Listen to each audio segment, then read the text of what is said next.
Just hoping that everything's okay. So, you know how it is. Sometimes things get a little messed up. He might be trying to call. I don't see him. It's been 3 minutes after. So, and I've had problems with this phone for some reason. But we'll wait. Mike, if for some reason this phone here that you're calling is not getting through. Oh, here he is. Okay, joining us right now from some location on this planet, Mike from around the world. Mike, how you doing tonight? Oh, no. Uh-oh. Hang on. Try that again. Busy night, you say? Yep, busy. Busy, but you're doing good. Yeah, doing good. All right. Well, Mike, I was just reflecting on the last 7 days. I call it the 7 days of doom. Not that it's total doom, but I mean, since you were on last Thursday night till now, look how many things have happened. The world has literally gone insane, Mike. Yeah, it has. Start with that hurricane. That hurricane was horrible, and as you can see, the devastation. Did you it stuck to the East Coast? Remember I talked about those high pressure systems that would not let that storm go inward. When we have another one, we have another high, and it could because we have two other hurricanes that could form, and there's a chance this high pressure system may just obliterate that storm. It may just suck all the energy out of it. But either way, the damage was incredible. It went up the East Coast, Pastor Paul, and I don't believe they're reporting. They're not reporting everything. They can't do that. But it's some pretty bad damage. Mike, here's I'm getting emails. We know that right now the reports are, at least about before I came on the air, 215 people are dead. But there's a lot more. There's a lot more, because we're getting some feedback from people who are up in that area, who, of course, they haven't had power for a week, but some of them are finally getting they're getting some satellite phones. We're getting some feedback that they're saying that there's bodies everywhere, that there could be 1,000 people dead. Is that possible? I have two nieces in Asheville, right? Okay. And of course, Asheville has a history of flooding. And in fact, in one of their municipal declarations, they have special coverage for floods, and they have instructions for floods, for after flood and before flood happenings. I tried to convince my two nieces to get out of there. It is a quaint little place, but it's the topology is all wrong, right? And but they got stuck there. Now Asheville right now is cut off in several different places. BlackRock lost huge investments in their Ishar operation because Black Mountain may not recover. It's going to take many years for that to recover from this storm. But the city was essentially cut off at 2 points. And the roads were impassable. The trees swept a lot of people away. A lot of people drowned. A lot of people drowned. There are folks who can smell dead bodies, that stench of dead bodies. They can smell that. But I don't think the news is covering everything right. That's just Asheville. The rest of North Carolina, going up near Charlotte, going up into the Virginias and West Virginia, of all places. Do you know they lost just about all power? All power was lost just about in West Virginia. And the governor of West Virginia did not declare a national emergency because he had no feedback. He had no feedback whatsoever. So the death toll is coming back now from West Virginia, North Carolina. And I believe that, if I'm not mistaken, I guess 40% of West Virginia has recovered power, but the grid is damaged. It's badly damaged. So they have 17 different states going in to help out from West Virginia all the way down to North Carolina. The major death toll, the obvious death toll came from Asheville. Yes. There could literally be, just in Asheville alone, 800 people could be gone. Whoa. It's Just just in Asheville. Asheville. Yeah, just in Asheville. And supplies. Now, they're doing their best to get those supplies in there. They have a couple of target locations where they dropped off supplies.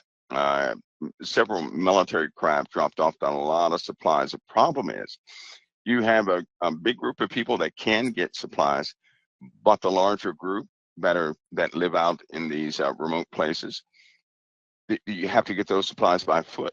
You can't even get, there are no roads left to get to those people, and they're running out of time. Some people are still stuck in the mud, right? They can hear people screaming. They're trying to hunt for folks.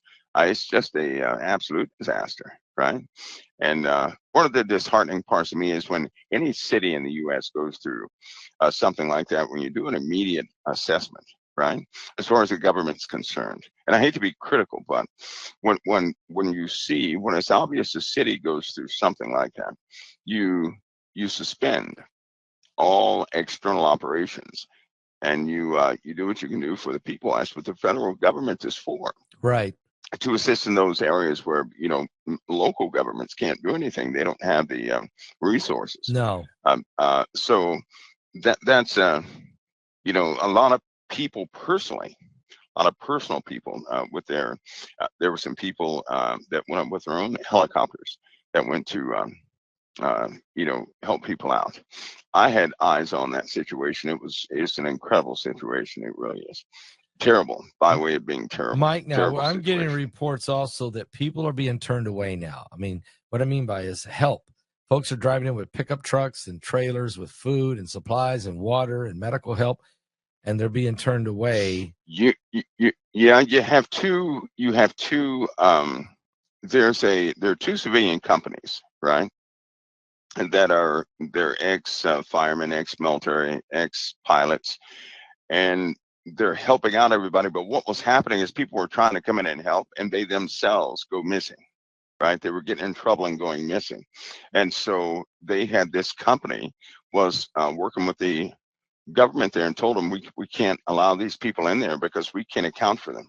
People are going missing left and right. There's still some vulnerable spots in there where people are being lost. So it's a bad situation, and it requires lots of oversight, and there are a few private companies in there that help in natural disasters that are doing their best. But the problem again is there are areas there, if you get a vehicle in certain areas, the floodwaters are still up, you could, that person can be lost. Right. And so, that would be bad. So it's essentially, it's four quadrants, and that's it's cut off in four quadrants, right?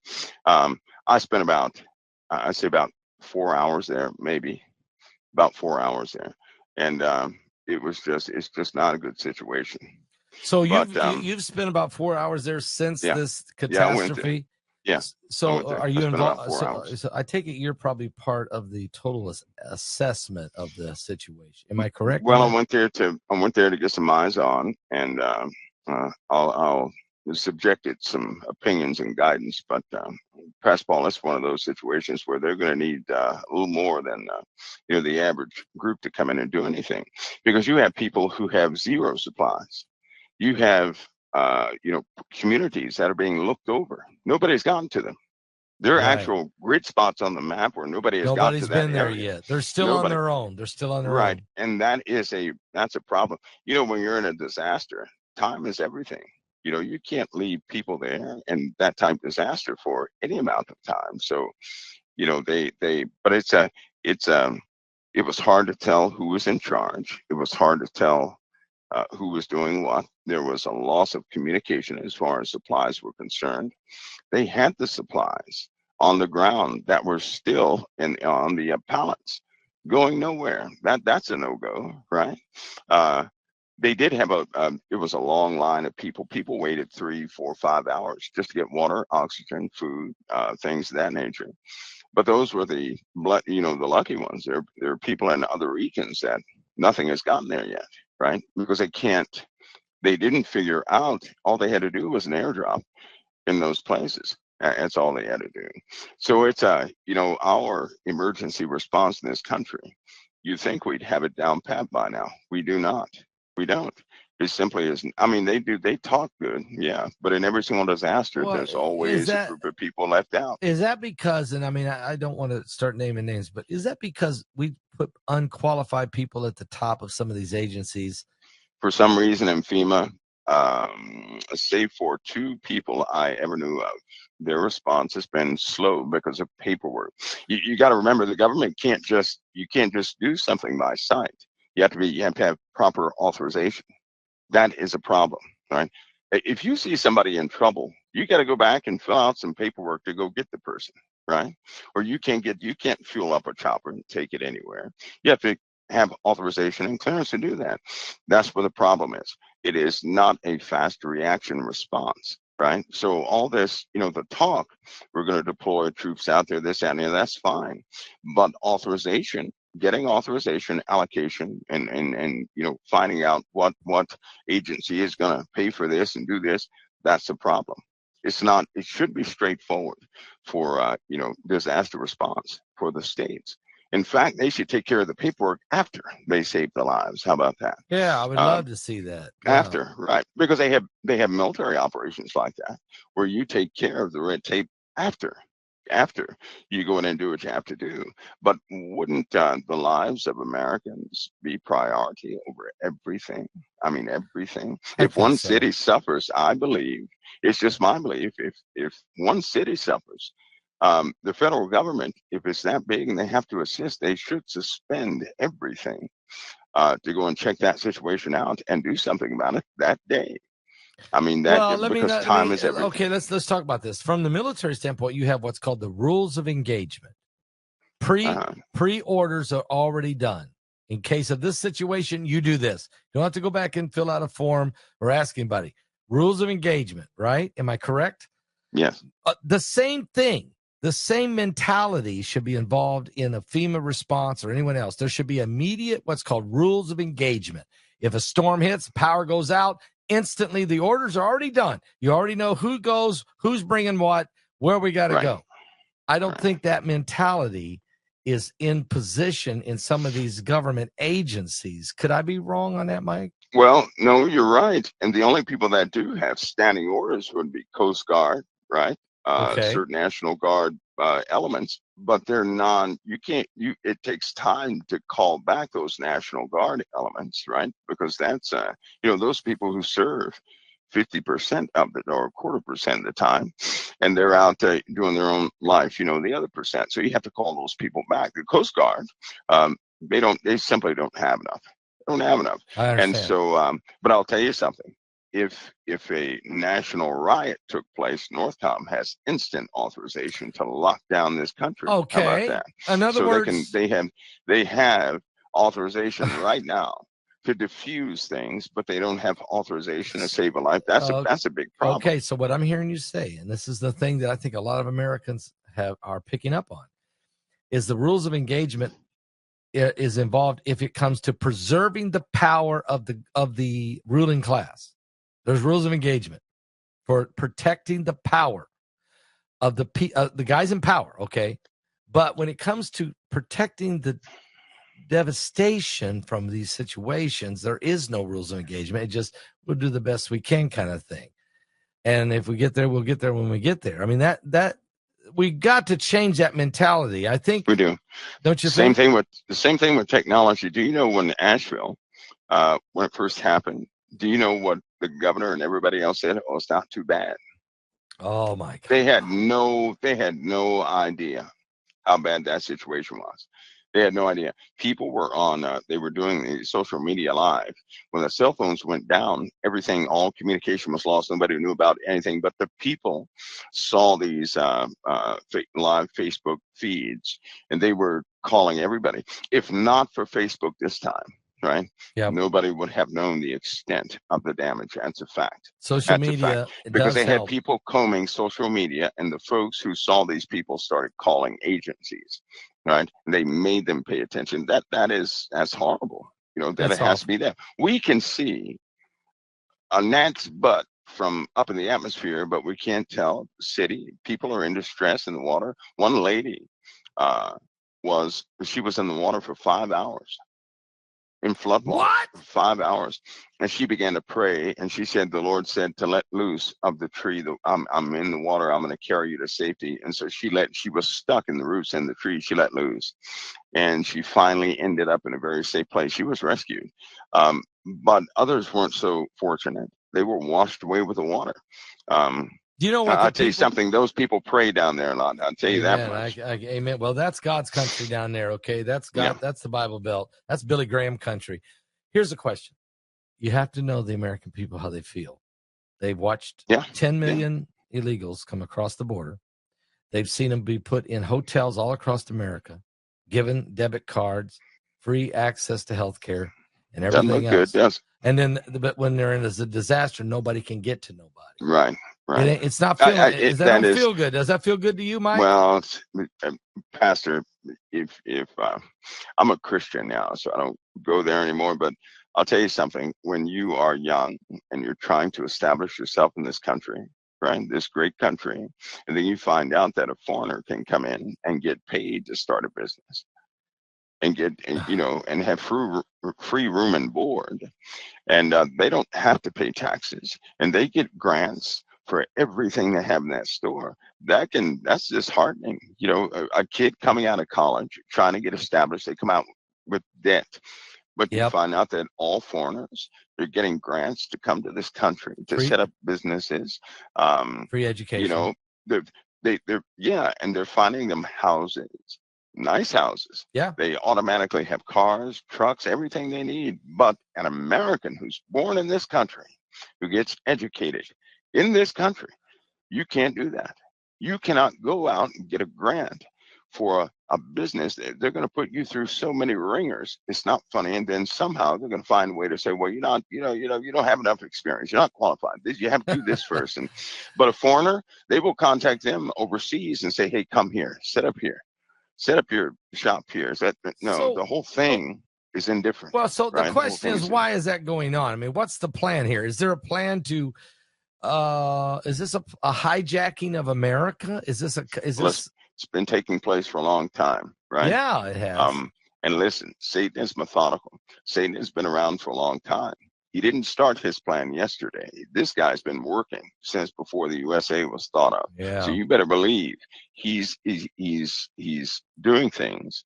And the sad part about it is, do people really not know this, right? I mean, if anybody would give a protest, would it be for some of these fundamental things that put power back into the hands of the Americans? Yes. The Americans don't have power. They can protest all day, and the government still says no. They can protest all day and nothing changes. Well, we found that out. They can protest all day, but let the foreigners come over here. And they say, oh, everybody stop. National Guard comes out, protects them, and they send the Americans home and start appeasing, throwing out the 10 Commandments because we have foreigners here that are Islamic, throwing out the pictures of Jesus Christ in the schools because it offends the foreigners. Now, if you come to this country, you assimilate or go back home. Thank you. That means you adopt what's here. You don't change what's here. You adopt what's here. Amen. And because that did not take place, this is a melting pot by way of biology, not ideology. Sorry, it didn't work that way. And so now look where we are. Look where we are. And people are finally waking up to identify. And you know what they say when they wake up? We've lost our country. Yep. That's what they say. But it's I'll tell you something. It's sad, yes, but now that their eyes are opening, they can see it. They have a responsibility to carry the ideology of this nation every day with them everywhere they go, with everything they do. I don't want to go political here, but and I'm not trying not to, because you and we're very good at not going political. But we have to ask a question here. J.D. Vance, this VP debate. I mean, he shocked everybody, I think. Not me, but he shocked a lot of people with his brilliance and his humbleness and his candidness and his respect.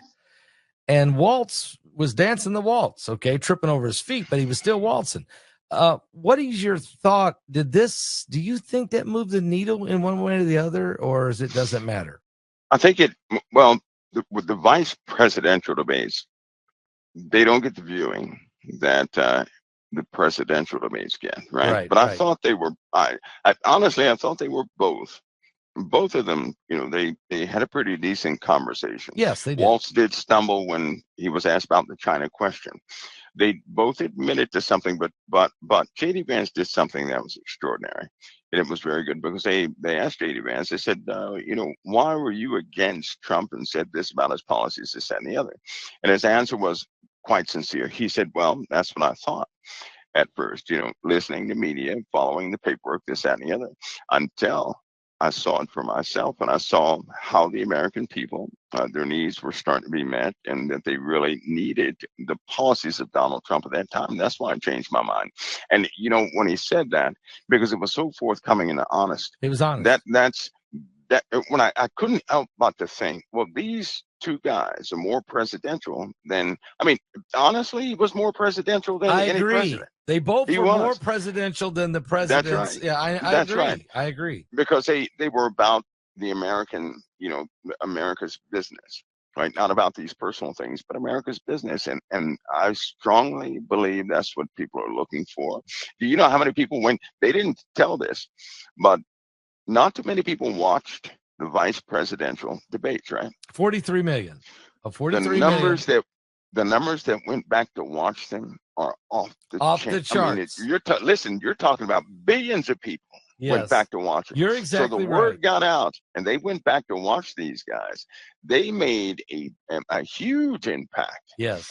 But I was quite impressed. It really instilled in me there's hope. There's real hope. Because these guys care about this country. Okay. They had deep convictions. One did look kind of like Burl Ives, but hey, we can get past that. But well, I think what we saw, they cared about this country. I think what we cared saw about this country. Okay, first of all, there were 61 million people who watched the presidential debate between Trump and Harris. There were 43 million who watched the VP. Okay, right. But like you said, way more than that have watched the archives of that debate. Way more. Yeah. So. And, we know Trump is successful. We know his first term, he definitely was a successful president who put this country economically and peace through strength. And, I know he's a bull in a china shop, but he knew what needed to be done. Vance has proven that if Trump, something gets sick or he dies or something, you're not worried about Vance taking president. You're not worried about him taking over. Right. Waltz was more professional. Waltz, to me, was way more professional than Harris and way more smarter than Harris, but he's still got a liberal ideology at the end of the day. He does. He does. Because his support, I did notice what Waltz was doing was defending Kamala. Yes, right? Yes. And J.D. Vance was introducing himself, and he didn't so much as defend Trump, as tell everybody, hey, just be honest. I agree with his policies. His policies were helping out America. And I hate to tell everybody, Democrat or Republican, when you look at leaders, there are certain times when you need certain types of leaders. One leader for all time does not work. No, right? You got to have a difference. That's right. And right now, we are in a position we really need somebody who can play hardball with everybody in the world. Well, that's Trump. Right? We Trump. Don't need anybody who's going to talk somebody to death, because there are 28 nations who hate Israel. 28. Wow. Wait. Only 28, Mike? These are people who put it on paper. Okay. How about that? Okay. And this is known. They will not recognize Israel. They will not. Wow. Right? Now, out of all the UN nations, every single last one of them has a problem with Israel, except the USA, depending on what, who's in charge. Amen. But Israel is in a very, let's go there. I'll tell you what, right now, we're in a tinderbox right now. Let's go there, optics, Mike. Well, Pastor, I have a view on the Middle East. Okay. That is, that's probably not like anybody else's. But can I ask you a question before you go into your view? I'm going to let you go into your view. Did Israel, we know that Israel has wiped out Hezbollah, basically, the leadership. And did they, and they're moving in with their ground game slowly, did they, when they blew up this depot in the Russian air base in Syria, how's that going? Can you talk about that with your whole view? I'll step back. Your view. First of all, Hezbollah had operational control. They were fighting from that base. Okay, now they were told to stay out of the places you don't want blown up. Israel told them if they're going to blow up a place, they're going to blow up every single spot where Hezbollah is firing at Israel. And so they marked that target, and kapoof, that wasn't a mistake. Hezbollah was there, right? Others were there also. Yep. And Israel, by way of their intelligence, they know the true story of what's happening, because Hezbollah is not one nation. Hezbollah is more like 58 different nations. 58 different nations fighting against Israel. And so the story, the optics of what's happening, it looks one way, but it's in fact a different way. But it's also very dangerous, right? For example, Israel has no choice. They have to defend themselves. Amen. They have to knock out the threats around them. Amen. But so let me give you this. Let me give everybody this cautional view I see.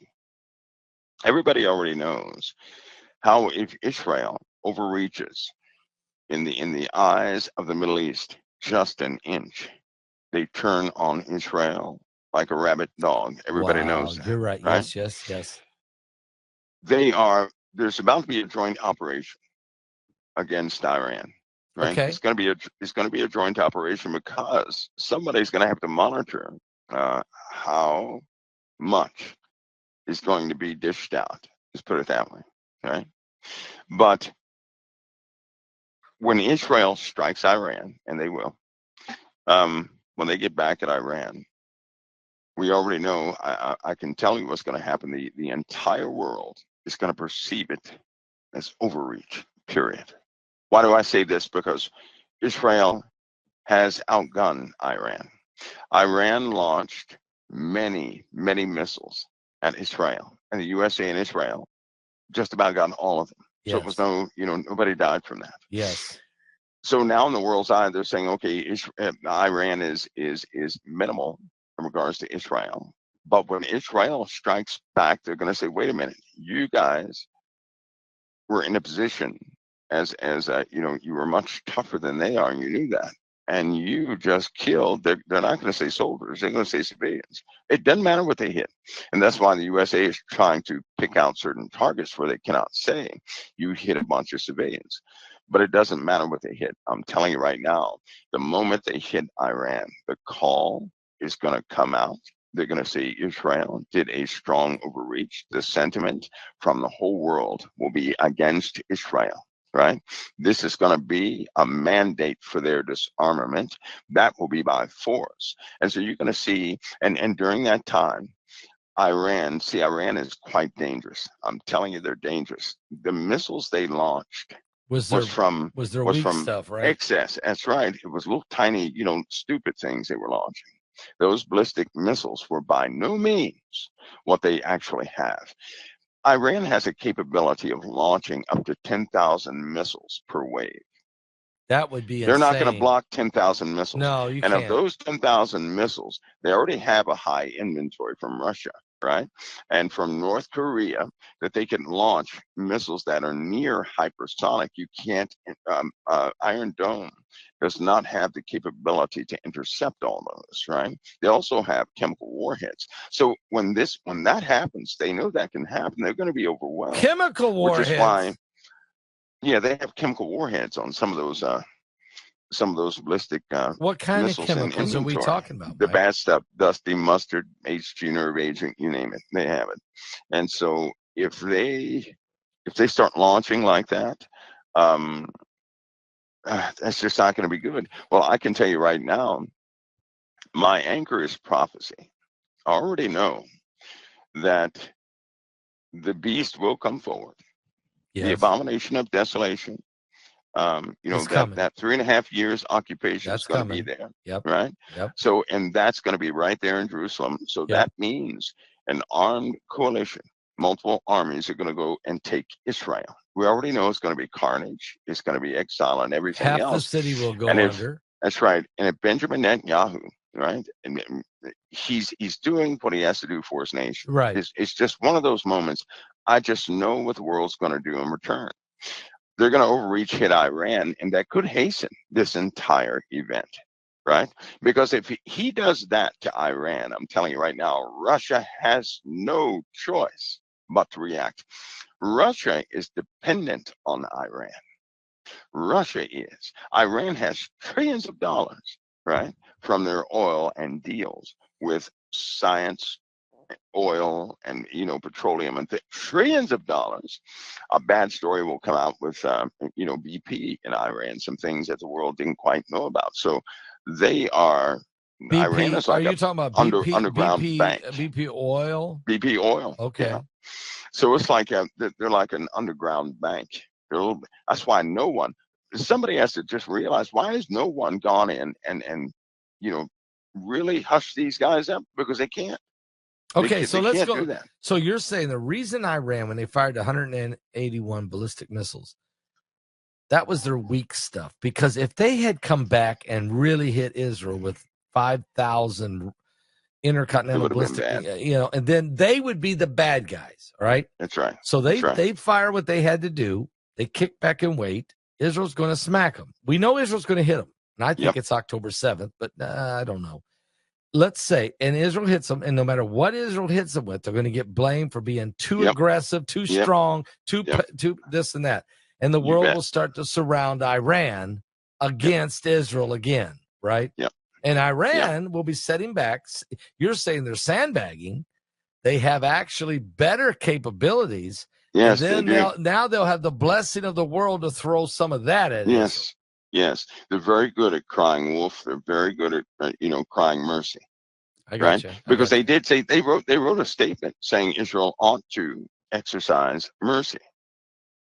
How do you say that after you just hit them with a bunch of missiles? Because they're Iran and the Ayatollah. Can I ask you? Do you think they're going to try? Do you think Israel's going to try to assassinate or destroy the Ayatollah Ali Khomeini? Do you believe if they wanted to, they could right now. Right now, this moment, they could do it. They don't have to try. If they wanted to, they could do it right now. Israel has a capability. So they're waiting. They're waiting for the right moment. They're waiting for the right moment. Plus, you have wild cards. You also have Bahrain. You also have Jordan and Saudi Arabia, right? Okay. Saudi Arabia is in the middle. They're in an area that could easily get wiped out with a confrontation between Israel and Iran.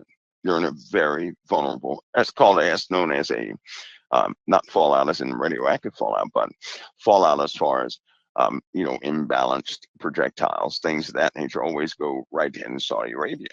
And they're in a very vulnerable position. So they're having talks with Iran. But I'll tell you something, the USA and Israel are coordinating. They will have some sort of coordinated attack. But I suspect Israel is going to act quickly.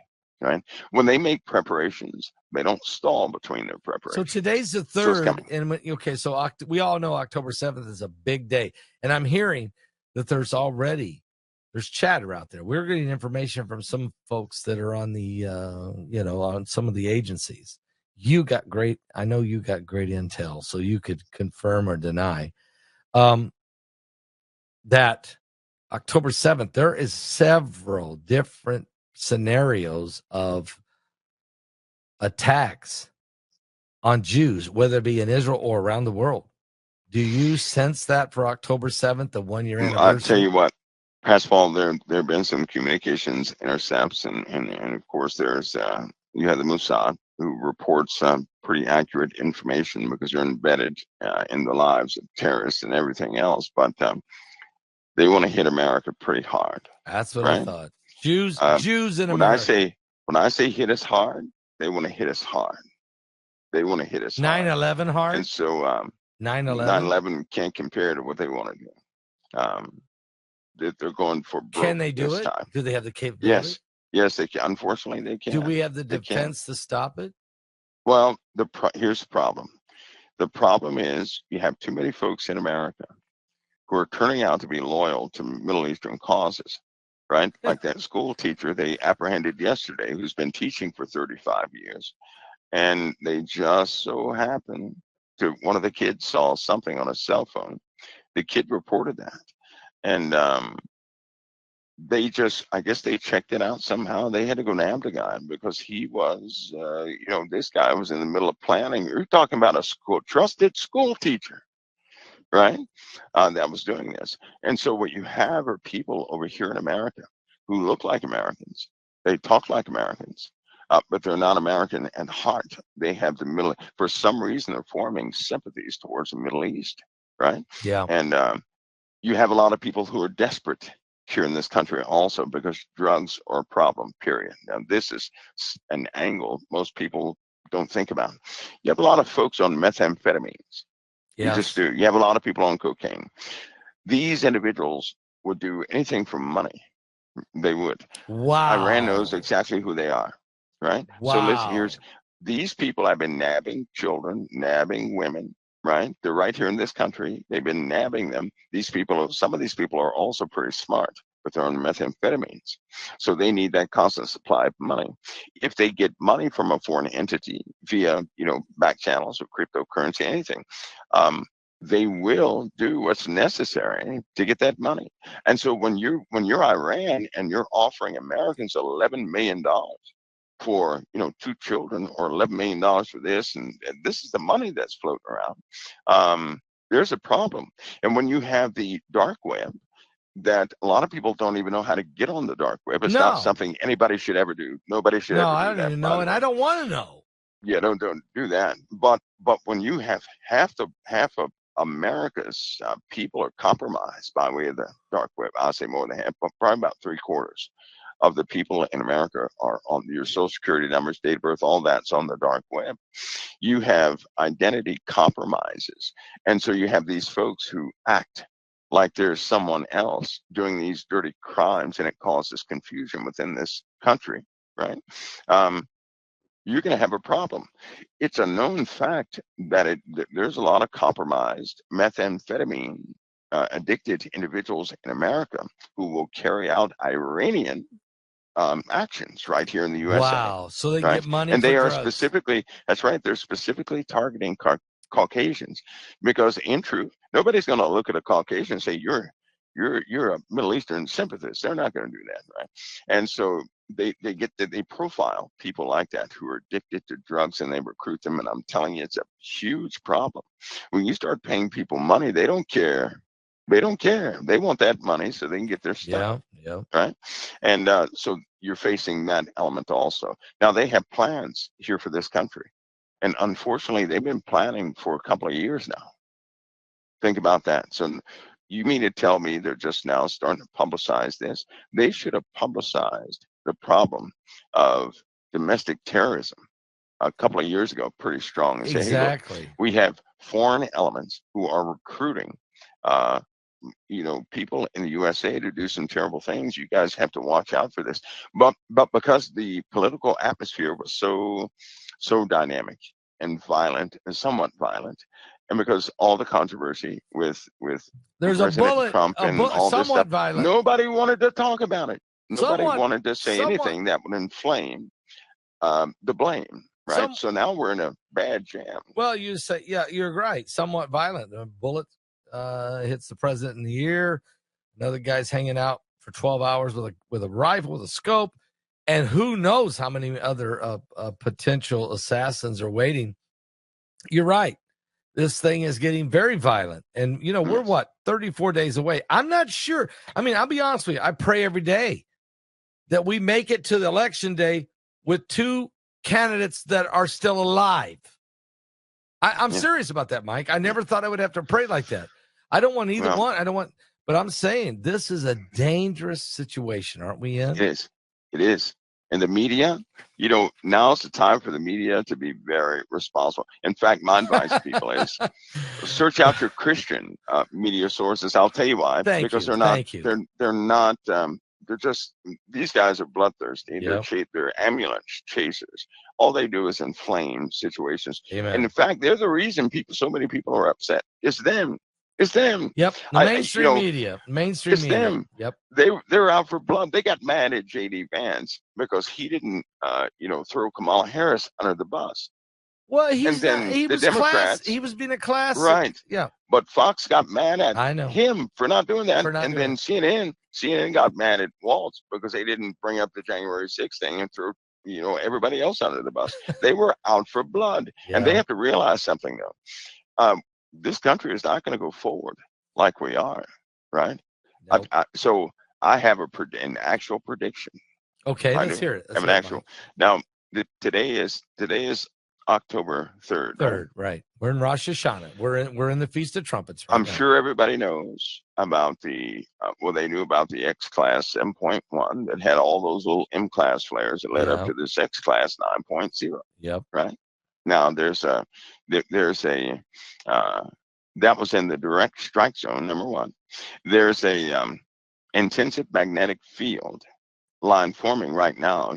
There's a potential that this thing could let off some bigger ones, right? The reason why this 9.0, it was incredibly strong, but here's what really got me was there's a when you're watching the sun, if you watch the 10.7 centimeter radial flux peak, right? Because it has to peak, and that gives you a good indication that all the elements that are needed for flare have combined.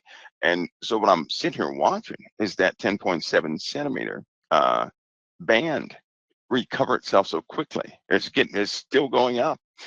This burst didn't last that long. It wasn't stretched out. It was a very short, strong burst, right?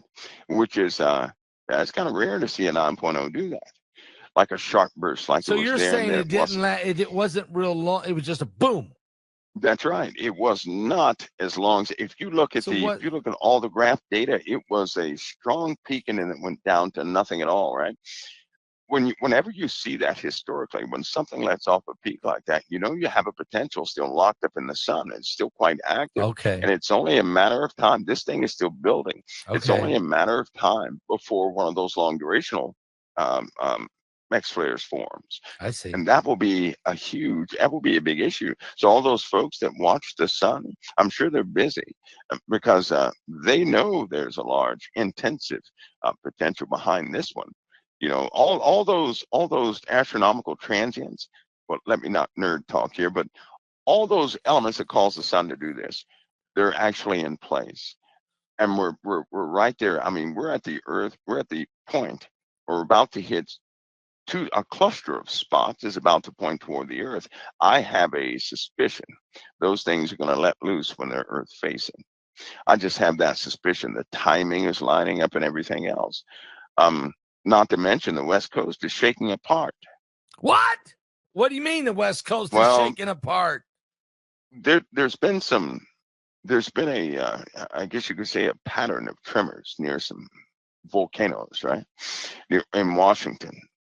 Washington State. So if that continues, and we already have those volcanoes waking up, we're going to have an eruption problem starting right there.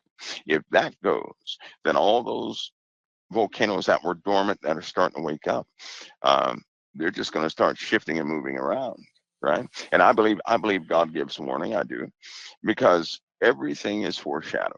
Every disaster is foreshadowed. And how many times does California have to go through these natural disasters like fire, right?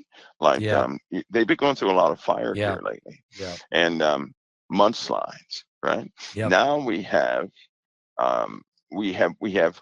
those volcanoes around or near and around Mount St. Helens start to have a little activity, and with these solar flares, they're just going to increase the chance of that happening, right? So we're going to have some geological issues that we're really going to have to face. This storm, I hope it woke some people up. I hope it humbled some people, but most of all, I hope it shows that the USA is not ready to handle a disaster on a multi-state scale. No, we're not. We're just not ready. This storm just knocked out the power and dumped water everywhere, and we lost it. We've lost people. We're not prepared for it, right? We have bigger things coming. Mike, the sun is not going to be a joke this month.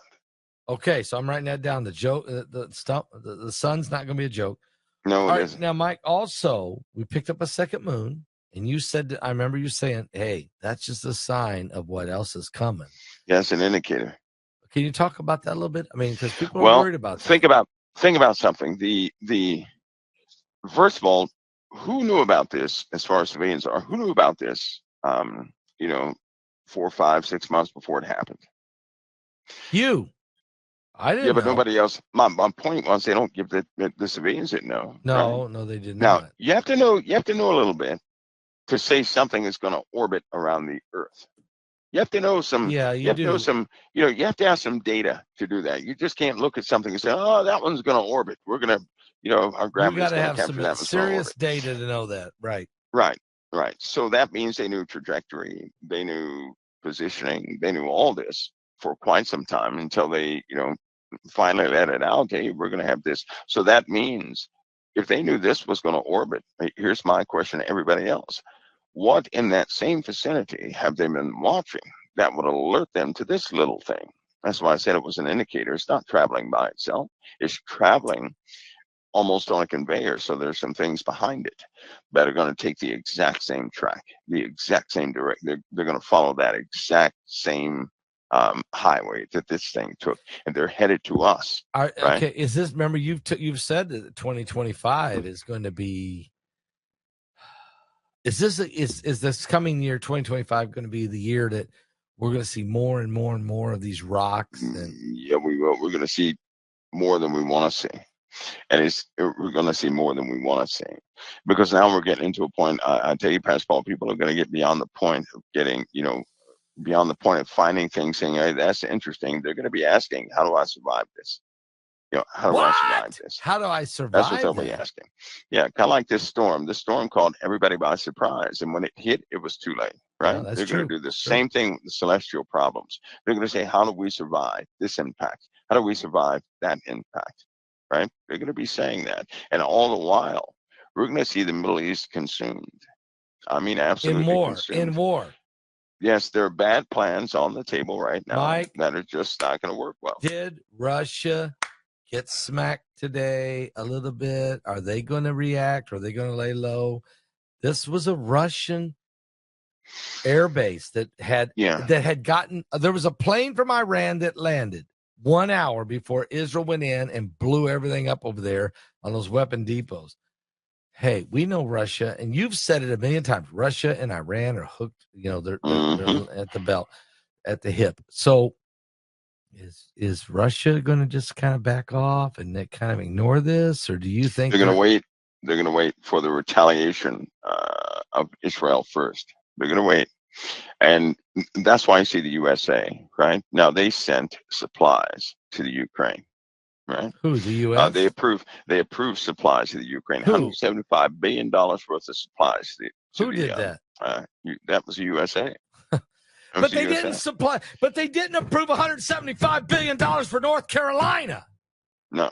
Okay. No, they did. They immediately, I'll tell you why they did that so quickly. You ready? Okay, I'm listening. Because they know what they're about to do, and they need to have the Ukraine completely armed, ready to kind of put a chain around Russia's neck while they handle things in the Middle East. But I'm telling you right now, it's not going to work out that way.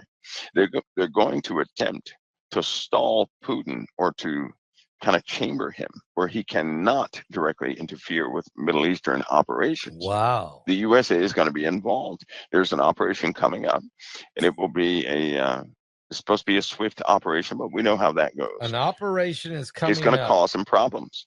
Is it U.S. led operation or U.S./Israel? Okay, this is a joint operation. Will the world know this is U.S.? Yes, they're going to know it, because Israel, in their retaliation, the U.S. there's a U.S. component to that. So are you talking now? Now you're saying the Israeli retaliation on Iran is going to be basically U.S. Israel retaliation. Yep. Okay. Yeah.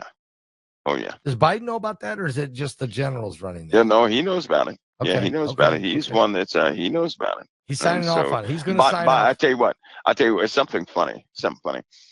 Is that what we have to do to a president to get them to be presidential? Is to take away the microphone, take away the cameras and the optics and everything else, and then they become presidential? Because he's been doing things for America and Israel ever since they took the cameras and the microphone and everything else away. Well, he doesn't have to worry about. He's not going to get to be president after January 20th of next year. So he's saying, okay. No, he's done for. He's saying, okay, what do you guys want to do? As long as you don't indict Hunter and the Biden family for the $20 million they've got. $20 million. Forget that. Okay, so what do you guys want me to do? I'll sign anything you want me to. Is that what's happening? Well, he's. I guess the cameras corrupt people, Pastor Paul.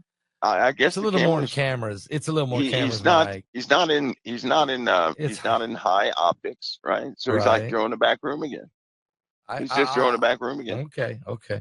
It's a little more than the cameras. It's the fact that the Biden crime family will be allowed to keep the $20 million that they've been given as long as he stepped out of the way and let Kamala get and he signs everything that needs to be done. I'm just guessing. I think they're so stubborn. Okay. That story is just beginning. Okay. I'll wait. Let me ask you about Jack. Can I hate to go there, but what about Jack Smith? I mean, what in the world is Jack Smith doing? And why are we bringing this stuff up again about Trump? I mean, come on. I know, right? The J6 Stone steps won't go. Listen, the stone steps won't go away, will they? I'll tell you something. This one could be serious. And let me tell you why. They're not going to try him as the president. No, they're going to try him as a private citizen, even though he was the president. I was looking at some of the laws, right? One of the laws stipulates that if you're acting in a capacity of the president, right? Okay. Then your actions are presidential, thus you're the president. But if you're acting in a capacity as a candidate, you're under the stipulation of a civilian. I saw that. So, Pastor Paul, they're trying to put together anything they can to keep Trump out of the White House. Telling you now, these guys they're not going to stop.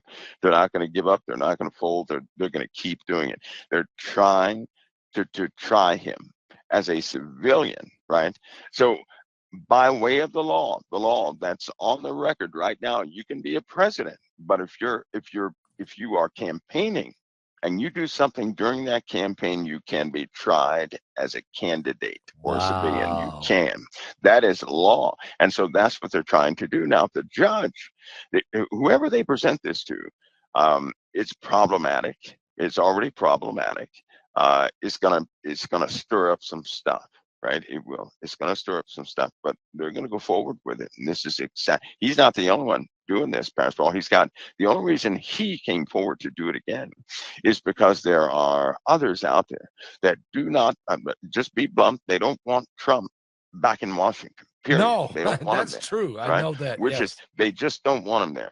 And so you're having this coalition of people starting to, they're coming forward. They're trying to maximize the impact in the people's eye, because when you're campaigning, people are looking at you, and if they start validating some of these charges, if they can convince people, yes, he was acting as a candidate, that's going to start changing people's opinion, because they really don't know the whole story. All people know is some of the excitement they hear on the news, and they act accordingly. Well, if they start hearing contradictions to those things, it's going to be an issue. Well, they're going to hear it, because I read the 165-page redacted I read it this afternoon. Yeah.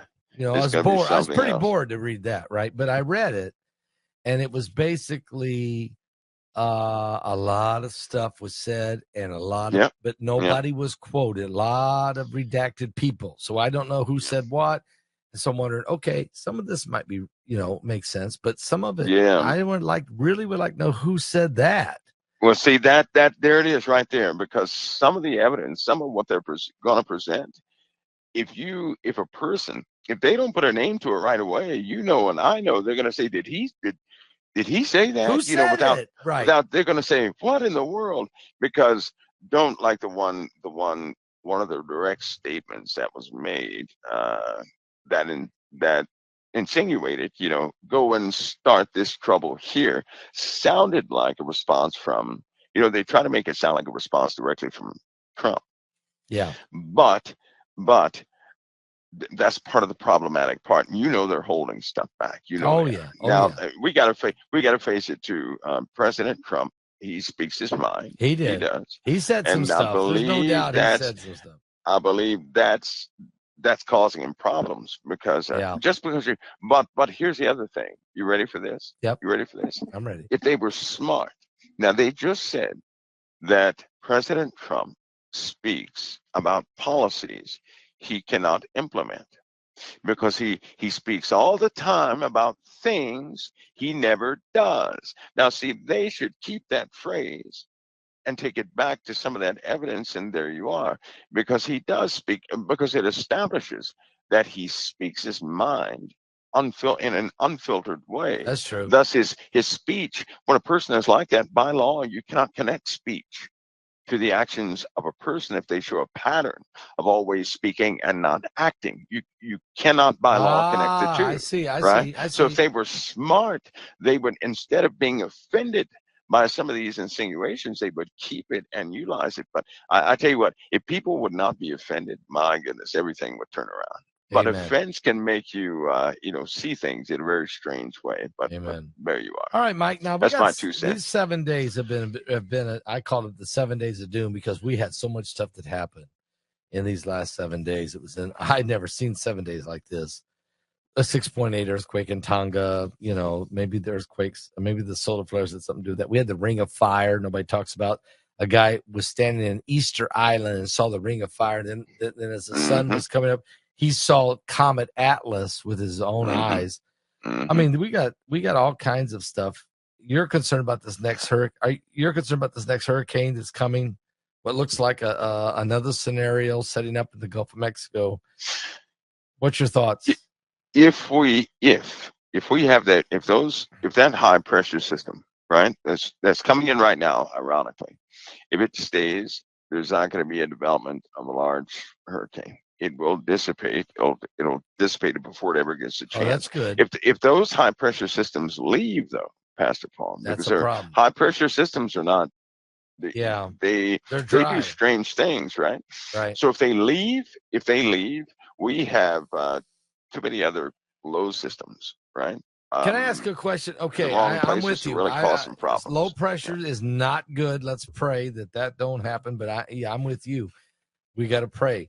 Let me ask you about the UN. I know we're almost out of time, but the United Nations was a joke. But let me ask you, because they are this pack, this UN pack thing, this global pack. I forgot the name of it now.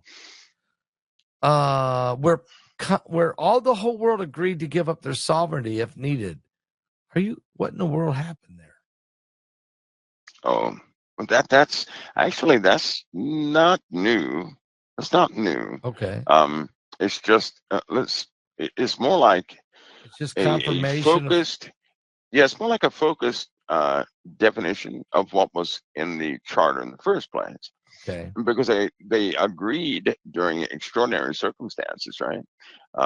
That they could actually do that. Now, you and I both know by a biblical anchor what the real deal is, because I can't help but to think of Revelation, right? Okay. In Revelation 17, it says the 10 kings who have received no kingdom as of yet will 1 hour with the beast and give their power over to the beast, right? Yes. Because it says God put it in their hearts to give their power over to the beast. So that's so somebody can sit in the background and by proxy take over a nation and then hand their power over to one entity.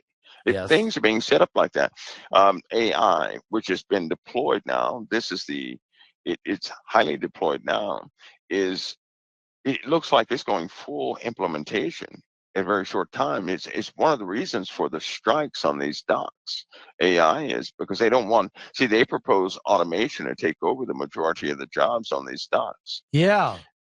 They had findings there too, because we discussed that on this show.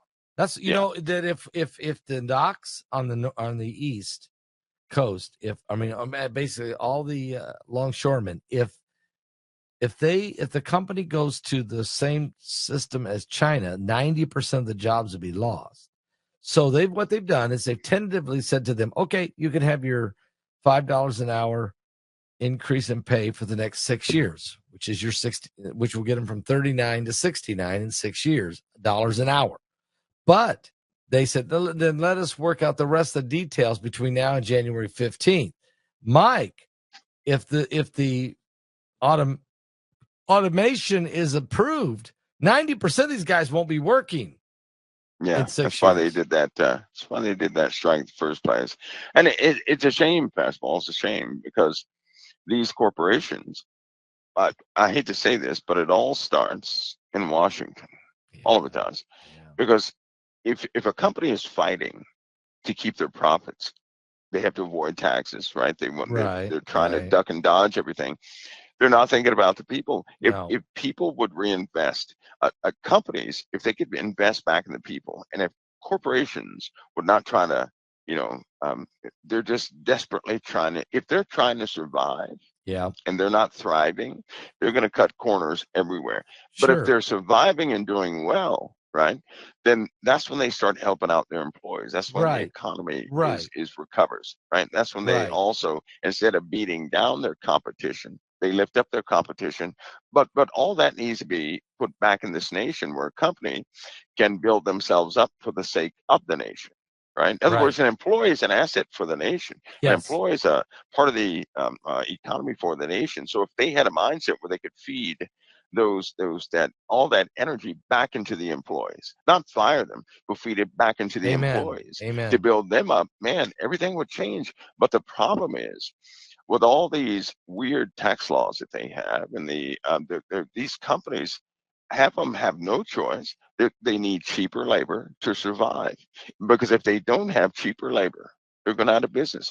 Why? Because of all the taxes. Because right. There you go.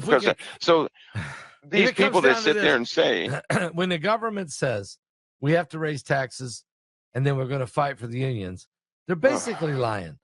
The truth is, if you cut taxes and quit wasting it, and how much money have we sent to Ukraine? How much money have we sent here, and how much have we sent there? If that money was invested in America, how much have we spent on the 10 million immigrants that have come across the border illegally? If that money was used for the American people, and we could cut taxes and use for the American people, you don't have to lay people off. You don't have to do these kinds of things. That's right. That's right, which is why they need a brand new agency that will ensure that that companies employ a minimum number of employees. Amen. Right? I like that. So that they can feed back into the economy no matter who they are. That would keep foreign countries overseas over there. They wouldn't try to come over here and undercut everything, because they come over here, take our money, and ship it overseas. Is that what Trump's trying to do with the tariffs in his own way? In his best way he knows, or whatever. I guess it would be a portion of tackling a piece of that problem. But even the tariffs will not solve the issue of redirecting. It's a Band-Aid. It's a Band-Aid. Because to feed America, to put your heart back into America, is to put your heart back into the employees. The employees have to be, they got to put a smile on those employees' faces. They got to be able to give them a bonus. Yep. And the employees have to be, if the employees are proud of that company for how their stance in this country, everything would change in less than a month if they were to do that. If they were to make sure that they have American employees, right? Yep. A minimum amount. That means, no more of this, no more. You can have automation, fine. Sure. But you're going to have your employees too, right? Yep. Because you got to pay people, actual living people, to continue to feed the economy. That way the entire nation is built up. That's how you build a nation up. Amen. You can't do that by automating everything, and you can't do killing that your competition just to dodge taxes. You can't do that by automation of everything, or outsourcing everything to other countries at slave labor. They're doing that to avoid taxes. I know. So let's cut taxes. Quit. Let's quit using outsourcing. Use America first. Cut taxes, and guess what? You can do a little automation. Everybody wins. That's what I'm hearing you say. And Pastor, they're trying to convince people. This is what I do not agree with. I do not agree with this democratic ideology. It is a democratic ideology. Amen. That you take the wealth of the rich and give it to the other people. No. You give money to the middle and lower classes through employment. Thank you. So you feed resources. Feed the workers. And you make sure these corporations can run good. They will pay their employees and give them bonuses and hire just about everybody. And you make sure that never stops. And that's how this country would grow. You don't just give money to somebody, right? You offer employment for everybody. If you cut taxes how different is that? My thought was one day I thought if they would just cut taxes by 50%, just cut taxes by 50%, the American economy would explode. It would. Yep, that's that one part of it. And the other part, Pastor Paul, the reason I say mandate on employees is because you have crooked executives. Yeah, right? You do. Greedy executives. You do. All they want that money to send it overseas to live their lavish lifestyles. Say no more. And so have a minimum amount of employees that company would have to keep. And I mean, really work out the numbers. So that way they can't do that. If they want to be greedy, they have to go to another country. It won't work here, right? So you put those things in place, and that ensures the honesty of a company. Then their competition will be friendly competition. Then we'll have the best products in the world because everybody will be helping everybody out. That would be an amazing thing. You and I just solved the world's problems right we there. Did. We really, really did. Mike, thank you for being here tonight. This was great. I mean, this might be one of the best programs we've had. I mean, because we really have talking about the honest things that's going on. There's bad things happening, but there's good things happening. There's things that are happening that could be fixed. And mostly, Jesus is the only way. He's the answer. Amen. And I appreciate you for your faithfulness here on every Thursday night. It's amazing that you come here every Thursday night and you're ready to go every Thursday night, and great wisdom and great information for us. And I appreciate your candor. Thank you. Pastor Paul, it's an honor. Always an honor, brother. As you know, I'm going to say the honor is always mine. Thank you. God bless. God bless, brother. All right. Bye-bye. Mike from the world. This is a great program. I mean, this is one I'm going to go back and re-listen to myself because Mike was so awesome tonight. The information was incredible. The truth was being spoken all over the place in every area that we touched on. And I looked at my notes. We hit every area that I wanted to touch on, which is great. Quite amazing. Planet X is the only thing I didn't get to, but I can get to that next week, maybe. 7 days of doom. That's what we've dealt with. I mean, these last 7 days have been absolutely leading us to, the world would call it doom. I don't really. I use it as a title of this program, but I really don't mean it. I mean, really, it's not 7 days of doom. It's 7 days of truth. We're moving so quickly now to the end of days. I just wonder if people understand how close we are to the coming of the Lord. The trumpet's about to sound.